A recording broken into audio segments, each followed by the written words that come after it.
Kan ada banyak teori ya. Kemarin juga dari Trump juga bahas kalau perang ini udah selesai. Terus harga minyak yang tadinya naik langsung turun lagi kan 20% ya.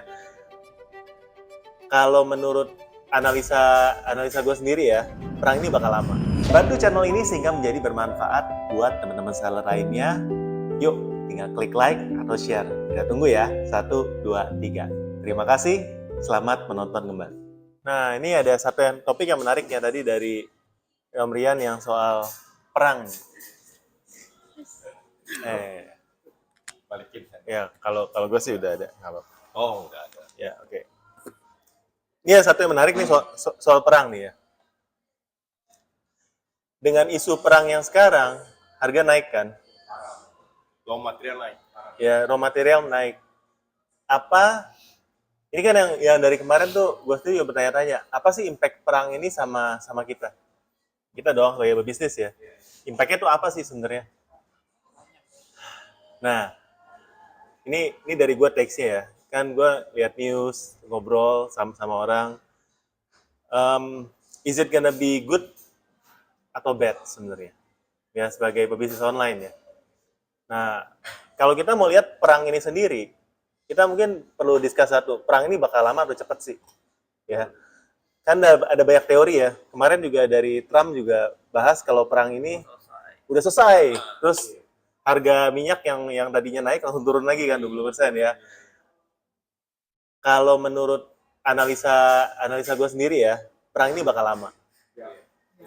Perang ini bakal mirip-mirip gayanya perang Vietnam. Di mana Amerika itu nggak akan menang, tapi juga nggak mau keluar. Karena untuk bisa menang melawan Iran saat ini, dia perlu troops darat. Dimana sekarang kan perangnya dia belum troops darat kan. Troops darat itu mesti banyak. Ya mesti mungkin 1 juta troops darat baru bisa menang lah, keluaran buat. Dimana mereka itu nggak punya sebanyak itu sekarang. Jadi perang ini bakal lama. Ya. Nah kalau perang ini bakal lama, apa yang akan terjadi? Nah ini kalau kita setuju di satu ya. Selat Hormuz itu banyak minyak ya. Dan selain minyak kan juga ada pupuk ya, fertilizer ya. Dimana fertilizer itu akan membuat harga bahan pangan dunia bakal naik. Salah satunya jagung, hampir semua bahan pangan itu pakai fertilizer. Fertilizer ini produksinya semua di selat itulah semuanya. Karena bahan bakunya ada di sana. Nah, jadi udah pasti minyak sama itu naik. Ya. Industri yang bakal terganggu lagi apa biasanya? Habis ya. Kedua, sebenarnya itu impact lebar sih. Dari crude oil turunannya kan sebenarnya paling BBM itu dalam posisi sementara kalau kita di dunia plastik sih udah dapat news bakal shortage dalam waktu cepat ya. Maksudnya kekurangan bahan lah, at least sampai Juni. Kalau kekurangan bahan sampai Juni berarti kan logikanya stok yang ada sekarang dia orang pun mau naikin harga, ya intinya demand tinggi, supply rendah pasti harga naik lah. Yes, logikanya ya. Nah kalau BBM naik, bahan mentah naik, pasti kan barang-barang pun ikut naik ya, logikanya sih.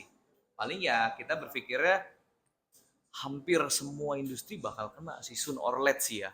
Yes. Menurut kita. Ya. Gitu aja sih. Kalau hampir semua industri bakal naik, kalau buat kita nih, personal take, kalau menurut gue dari beberapa poin yang akan gue sampaikan, harusnya buat kita bagus. Yang di ruangan ini nih ya. Menurut gue, ini akan menjadi tahun yang bagus. Pertama nih, yang paling impact itu harusnya bukan Indonesia. Yang paling impact itu adalah negara Middle East, Dubai mungkin salah satu yang paling impact karena 95% orang asing di sana yang bakal kosong duluan kalau ada perang, dan negara Middle East sama Eropa mungkin yang sangat terganggu sama itu. Kita Asia itu sebenarnya bisa hidup tanpa mereka karena Asia saling trade, dan terutama kalau dari kita tuh ada banyak investment dari China. Jadi harusnya sih impact-nya akan lebih nggak terlalu berasa dibandingin sama impact yang di sana. Jadi kita tetap akan impact, tapi not as much as them gitu ya, less indirect ya, indirect. terutama di sisi inflasi. Jadi Tes. good news-nya kita itu lebih nggak terlalu impact, ya. Yang kedua, harga tahun ini tanpa perang pun harusnya akan naik karena inflasi sekarang gila. Iya, inflasi. Dengan perang, ini kasih kita justifikasi naikin harga tanpa bikin orang takut. Hmm, Jadi orang sekarang belanja harga mahal, kita tinggal bilang harga naik. harga naik karena perang. Semua orang terima. Momentum lah ya, momentum ya. Buat saya nih kalau gue pikir ini kan analisa sendiri ya. Iya. Buat gue ini untung karena orang sekarang lihat harga naik. Orang bikin perang bukan karena kondisi ekonomi lagi susah. Iya, Karena perang, force major kan. iya. Dan semua orang akan mikir ya udah nanti perang juga habis harga turun lagi. Tapi kita tahu harga naik nggak mungkin turun biasanya ya. Jadi Karpet naik 6 kali. apa? Karpet. Minimal yang aneh. Karpet. Karbit apa sih? Karpet. Baterai mobil. Car battery. Bukan bang. Bukan baterai mobil. Untuk bikin semua produk besi. Karbit. Oh, karbit. Karbit. Ya, karbit. Bukan karbit yang bikin apa meriam itu. Bukan. Iya. Bukan Naik 6 kali ya. Tapi kalau menurut gue sih ini bagus karena kita bisa naikin harga dan orang secara psikologis nggak depres. Orang tetap akan beli karena mereka pikir emang semua naik karena perang ya. Jadi this is good ya. Nah, impact-nya salah satunya lagi China karena kehilangan pasar di Middle East dan di tempat lain karena ongkos kirim jadi mahal. Ya. Barangnya akan makin banjir ke kita. Good news-nya buat yang udah punya hubungan kayak Bro Atong ya, si Juli. tetap semua produk naik. Apakah kita di posisi yang bisa tekan mereka harga lagi karena mereka kehilangan customer di luar? The problem is rupiah melemah. The problem is rupiah melemah. Cuma ya menurut gua Semua ini menguat, tapi dia melemah. problemnya rupiah melemah ya. Apakah dengan perang yang sekarang ini bisa membuat kita bisa dapat harga lebih bagus? Spekulan. Spekulan. Betul sih. Kalau ini sih nggak tahu sih ya. Memang sih kalau dari Cek, sisi cek. gue berpikir Cek, momentum cek, kita cek. momentum kita naikin harga memang tepat sih Om. Maksudnya dalam arti oke lah misalnya sekarang kita naikin harga Oh, sekitar berapa persen gitu lah ya, 10-20% katakanlah. Tapi aneh ininya. 10-20% masih bisa naik. Tapi yang dipikirkan kan adalah namanya kita orang dagang, kita kan butuh stok ya. Stok kita ini mau berapa lama? Taruhlah stok kita dari sekarang habis, katakanlah forecasting kita 3 bulan. Setelah 3 bulan, oke lah kita happy nih, kita bisa naikin harga ya, laku misalkan. Ya. Tapi setelah 3 bulan kan kita harus restock. Pada saat kita restock, harga ini mau berapa? Kalau misalkan perang berlanjut terus, dia kan akan pumping naik terus ya. Nah, itu yang kalau dari sisi gua takutnya sih itu Ya. sih. Kecuali lain kalau misalkan kita pegang stok, presiden kita tahan sampai at least tahun lah gitu. Di tahun depan kita bisa fight, nah itu happy birthday lah. Gitu. Kalau asumsinya perangnya bakal lama, apa yang akan kita lakukan? Itu sih sebenarnya tesisnya sih ya. It will be a short war if the plan goes awry.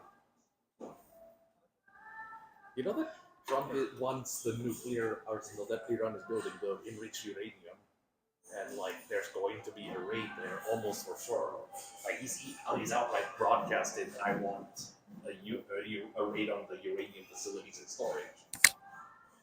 Wants to say Iran doesn't have a dirty bomb and it'll blow things up as a show of force. If that happens, then it's a short war. Harusnya nggak akan terjadi perang nuklir sih.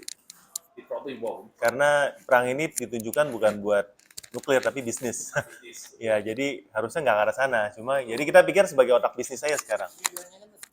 Ya, tujuannya tetap buat menekan China ya mungkin ya. Jadi ya bad news-nya more Chinese product will be in the market. Karena mereka kehilangan pasar mereka di sana. Jadi mereka akan banjirin Indonesia dan Asia ya. Jadi what can we do ya di sana sih. Nah, Kalau itu sektor masing-masing. sektor masing-masing ya. Another take dengan AI yang semakin maju juga akan banyak perubahan. Tapi harusnya akan bagus buat kita sih. Ya. Yang paling harus kita lihat adalah kedepannya mungkin tetap TikTok sih. Dengan AI ini TikTok akan semakin gila. Karena TikTok kan punya AI-nya sendiri kan. ByteDance have their own AI ya. Sedangkan kalau Shopee kemarin baru ada agreement collab sama Google, tapi tetap Google is a third party. Jadi kita nggak tahu bakal ke arah mana. Ya menurut gue kalau cara pertumbuhan harusnya TikTok akan lebih gila lagi sih dalam tahun-tahun ini. Jadi ya itu nothing to do with war sih, cuma ke sana. Ya. Ada yang mau nambahin apa yang harus kita lakukan dengan perang ini? Pasti perang ini bikin kita jadi mikir terus ya, ini gimana ya jualan ya. Kenapa perang ya pas lagi mau lebaran ya kan orang jadi mikir kan ya. Ada yang bisa lanjut nggak? Bantu channel ini sehingga menjadi bermanfaat buat teman-teman seller lainnya. Yuk, tinggal klik like atau share. Kita tunggu ya. 1, 2, 3. Terima kasih. Selamat menonton kembali.